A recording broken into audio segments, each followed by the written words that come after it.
Marami sa aming mga pupils ang kapos sa mga gamit nila sa pang-eskwela. Wala po silang enough na notebook. Minsan nagpapasulat po kami, sinasabi nila wala daw silang papel, wala daw silang lapis.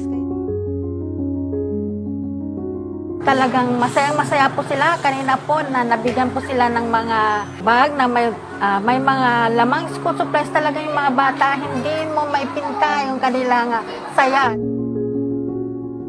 At least kapag sinabi namin na magsusulat sila, mayroon po silang makukuha na gagamitin para sa kanilang pag-aaral. Yung may iba kasi kuminsan, sinasabi nila na wala na silang gamit. Bilang isang teacher, ang saya-saya ko rin dahil nabigyan yung mga pupil ko ng mga ganitong school supplies.